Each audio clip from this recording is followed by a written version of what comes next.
This is Optimal Living Daily, episode 2141. Only 1% of Americans do this essential daily habit, by Benjamin Hardy of benjaminhardy.com. And I'm Justin Malik.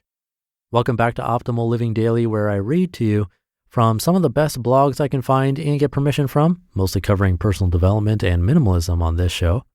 And now let's get right to our next post and start optimizing your life. Only 1% of Americans do this essential daily habit, by Benjamin Hardy of benjaminhardy.com. Only 3% of Americans have written goals. Only 1% of Americans rewrite their goals on a daily basis. Giving yourself even 5 minutes per day to orient your life in the direction of your goals is the difference between success and average. If you don't give yourself time every single day to orient your life in the direction you want to go, then you will default to former habits and patterns. Life gets busy. Life is stressful. It's easy to forget what you really want. It's easy to disconnect from your purpose and priorities. It's easy to fall into autopilot and go through the motions. It's easy to watch several weeks or months go by and realize you haven't made much progress on your goals. It's easy to let the little fundamentals slip. It's easy to default to consumption rather than organizing your life and environment for creation. It's easy to focus on the constraints of your circumstances rather than the power of your capabilities. Distraction fuels the need for more distraction. Addiction is an endless vacuum. Indecision and inaction lead to a loss of confidence, motivation, and hope. Success is a choice. Choosing to be successful isn't a moral decision. You can be a good person or a bad person and be focused on your goals. You can be a good person and choose to be average. It's really your choice, the life you will live. It's your choice if you're going to be happy. It's your choice if you're going to be healthy. It's your choice if you're going to be financially successful. The decisions you make right now are a direct reflection of the person you will be in 1, 3, 5, 10, and 20 years from now. When you look at yourself in the mirror, you're looking at your former self's choices, actions, and habits. Staying the course. It's fundamentally impossible to stay on a straight course without continually checking in to see how you're doing. If you're not reviewing your goals on a daily basis, then I can guarantee that your behavior and performance is suboptimal. Without clarity of direction and purpose, behavior and motivation become erratic. Without orienting yourself first thing in the morning with who you are and what you're about, you'll be going through the motions. You'll be disconnected from your purpose. You'll be disconnected in your relationships. You'll lack motivation and conviction. You'll allow low-level influences, activities, and actions to creep into your life. On an occasional basis, when triggered by something random in the environment, you'll remember your goals and dreams. You feel a quick rush of excitement and enthusiasm to get back on track. You may even engage in some powerful behaviors like sending positive and helpful messages to key relationships, going to the gym, writing in your journal, or taking action toward a goal. But unless you establish a lifestyle of reviewing, remembering, and engaging with your goals and purpose daily, you will make minimal progress. In order to make extreme progress, you need momentum. In order to get momentum, you need to be consistent. Not just consistent, but you need to continually be getting better.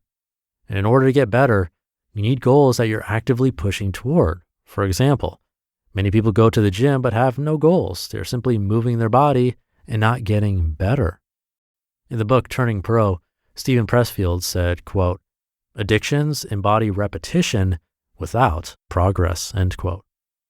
Doing something over and over may be how you develop a habit, but habits don't guarantee success. Habits, if unchecked, actually create apathy, boredom, and a lack of engagement. Habits can lead to mindlessness. Consistency, not habits, is what you're after. You want to consistently show up and push through your current level. You want to get yourself focused and clear on what you want to achieve. You then need to fuel that focus by taking powerful and bold actions daily toward your goals. As you take action toward your goals, your identity will change. You'll quickly begin to see yourself as the person you intend to become. Your personality will change. Your expectations will change. Your confidence will change. Your subconscious will change. Your results will change. Your environment will change. You'll be able to produce results easily that once took enormous effort. Your new normal will be beyond what your former self's dreams were. Your standards for yourself and your flexibility and empathy toward others will improve. Your appreciation for life will deepen.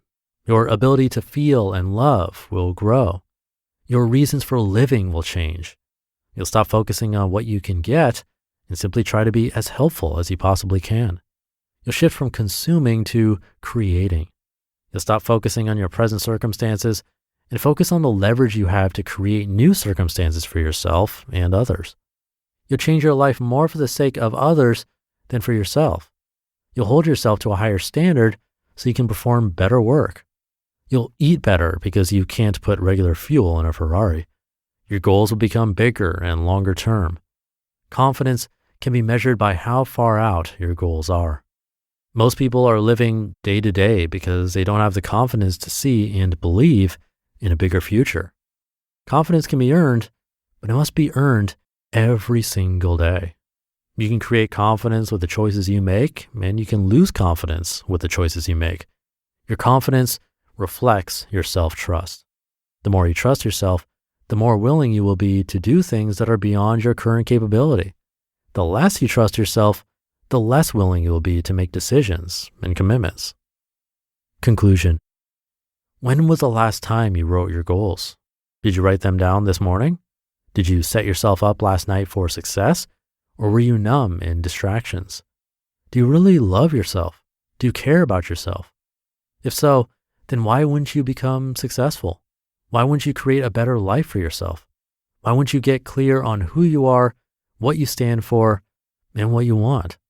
Why wouldn't you crystallize that clarity and create the confidence to actually create a better future and life for yourself? Why wouldn't you upgrade your standards and let go of the low-level influences and choices holding you back? Make the decision. This is one choice that will influence all others. Make the decision to start your day by writing your goals down. Then do your best throughout the day to align your daily behaviors with your future dreams. As you take daily steps toward your goals, your confidence will increase. As your confidence increases, your belief that you will succeed will grow. Your identity will change. Your environment will change. Your brain will change. You will change. You will succeed. You just listened to the post titled, "Only 1% of Americans Do This Essential Daily Habit" by Benjamin Hardy of benjaminhardy.com. Now, if you're a small business owner, this is for you.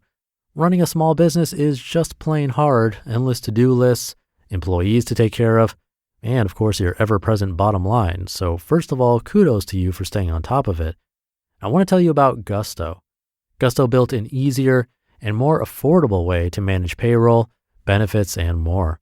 They help over 100,000 businesses, including ours here at Optimal Living Daily, with tasks like automated payroll tax filing, simple direct deposits, free health insurance administration, 401ks, onboarding tools, you name it, Gusto made it easy. And they really care about the small business owners they work with. Their support team is helpful and attentive. And since money can be tight right now, you'll even get 3 months free once you run your first payroll. Just go to gusto.com/old and start setting up your business today. You'll see what I mean when I say easy. Again, that's 3 months of free payroll at gusto.com/old, gusto.com/OLD. Thank you to Benjamin. See, this is what I love about this podcast. On one day, you'll hear how essential it is to make goals, like in this post. And then if you go back a few episodes, just to even last week in episode 2133, you'll hear me talk about how I basically don't have goals and how there are some authors that would agree with this. Yet I've somehow made it nearly 6 years of doing this podcast every single day of the year. Well, I did say I had a few tiny goals in my head about a certain number of listens by X date or whatever, but I wouldn't call those serious goals by any means. I'm really not sure that would qualify. So what does all of this mean and what's going on with the contradictions? Well, again, that's the fun of this podcast. What works for me might not work for you, and the same is even true for yourself. Maybe 5 years ago, goals were essential or might have been essential to you feeling successful, but now not so much. Or the opposite. You could really use them now and write them down every day and revise to get to where you want to be. Either is fine. It's also possible that the answer is both. Maybe we need even just a tiny goal to start. Maybe a rewrite of a goal here and there, but then once the habit is developed, you don't need them anymore. It's really up to you to decide if what you heard in this article sounds like what you need to get to the next level. Maybe you're already there and you're happy and you're successful. That could be the case. With certain areas in my life, like exercise, I probably could use this. But in other areas, like releasing an episode of this show every day that I'm happy with, I don't need a daily goal for that. In either case, I'd say ponder this post, think about it in your own life, and I'd love to hear what you come up with. But I'll leave it there for today. Thank you for being here and listening to me and for subscribing to the show. That really is the only way I've been able to continue doing this. It's not by having goals. It's by you subscribing and coming back to listen. Or maybe it's you having the goal of listening to an episode every day. Either way. So thank you. It means a lot. Have a great rest of your day, and I'll be back tomorrow where your optimal life awaits.